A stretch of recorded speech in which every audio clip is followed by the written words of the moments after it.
To their credit, one vision has been presented and championed by Republicans in the House of Representatives and embraced by several of their party's presidential candidates. It's a plan that aims to reduce our deficit by $4 trillion over the next 10 years, and one that addresses the challenge of Medicare and Medicaid in the years after that. These are both worthy goals. They're worthy goals for us to achieve. But the way this plan achieves those goals would lead to a fundamentally different America than the one we've known, certainly in my lifetime. In fact, I think it would be fundamentally different than what we've known throughout our history.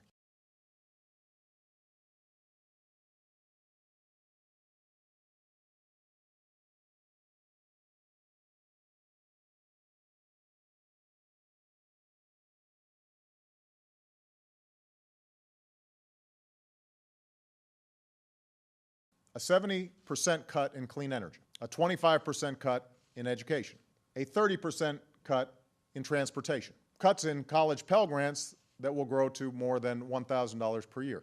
That's the proposal. These aren't the kinds of cuts you make when you're trying to get rid of some waste or find extra savings in the budget. These aren't the kinds of cuts that the Fiscal Commission proposed. These are the kinds of cuts that tell us we can't afford the America that I believe in and I think you believe in. I believe it paints a vision of our future that is deeply pessimistic. It's a vision that says if our roads crumble and our bridges collapse, we can't afford to fix them. If they're bright young Americans who have the drive and the will but not the money to go to college, we can't afford to send them.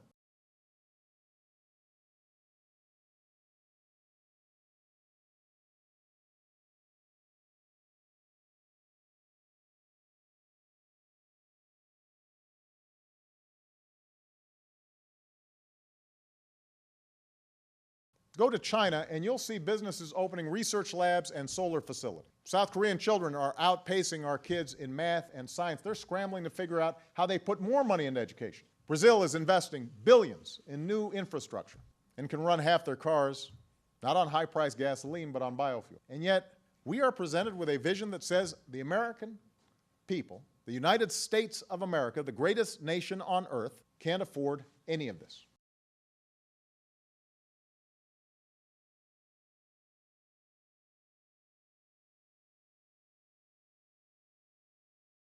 It's a vision that says America can't afford to keep the promise we've made to care for our seniors. It says that 10 years from now, if you're a 65-year-old who's eligible for Medicare, you should have to pay nearly $6,400 more than you would today.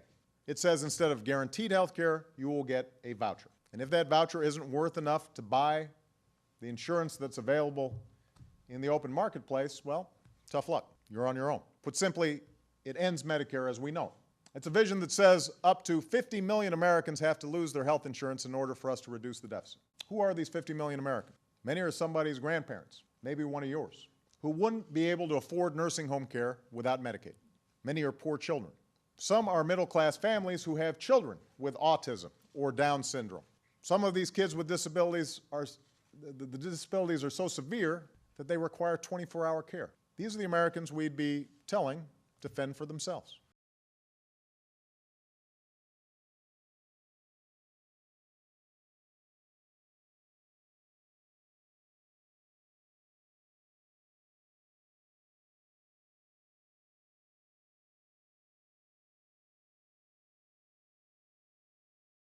And worst of all, this is a vision that says even though Americans can't afford to invest in education at current levels or clean energy, even though we can't afford to maintain our commitment on Medicare and Medicaid, we can somehow afford more than $1 trillion in new tax breaks for the wealthy. Think about that.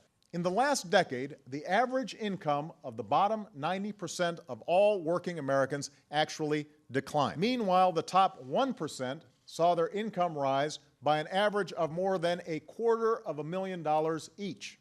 That's who needs to pay less taxes? They want to give people like me a $200,000 tax cut that's paid for by asking 33 seniors each to pay $6,000 more in health costs. That's not right. And it's not going to happen as long as I'm president.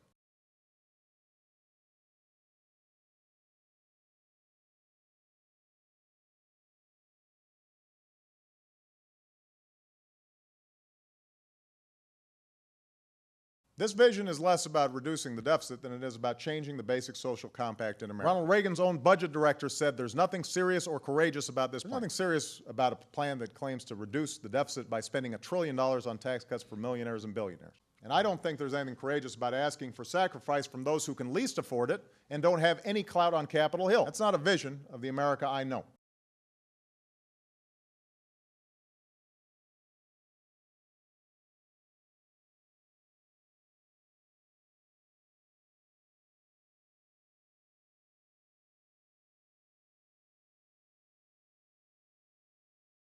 The America I know is generous and compassionate, a land of opportunity and optimism. Yes, we take responsibility for ourselves, but we also take responsibility for each other, for the country we want and the future that we share.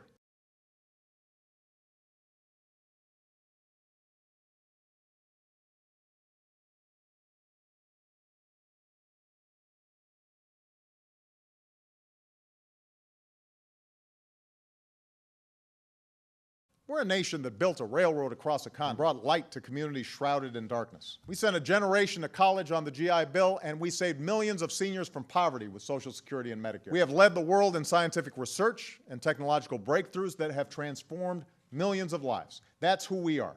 This is the America that I know. We don't have to choose between a future of spiraling debt and one where we forfeit our investment in our people and our country.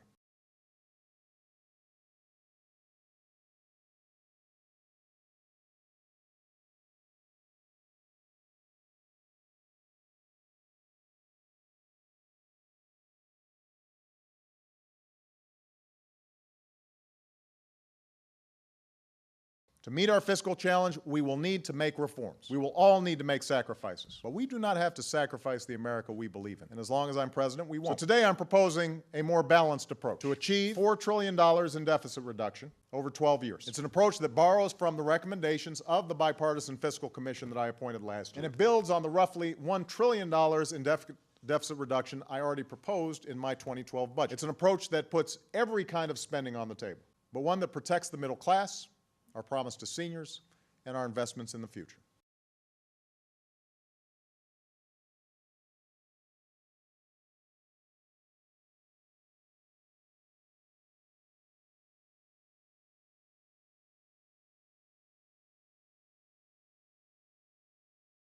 The first step in our approach is to keep annual domestic spending low by building on the savings that both parties agreed to last week. That step alone will save us about $750 billion over 12 years.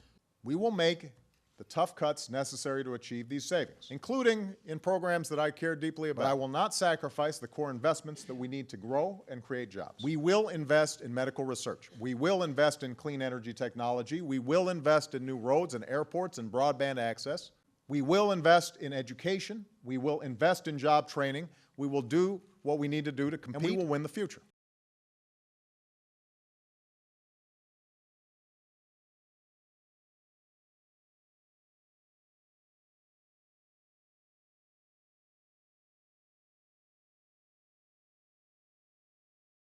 The second step in our approach is to find additional savings in our defense budget. Now, as Commander-in-Chief, I have no greater responsibility than protecting our national security. And I will never accept cuts that compromise our ability to defend our homeland or America's interests around the world. But as the Chairman of the Joint Chiefs, Admiral Mullen, has said, the greatest long-term threat to America's national security is America's debt. So just as we must find more savings in domestic programs, we must do the same in defense. And we can do that while still keeping ourselves safe.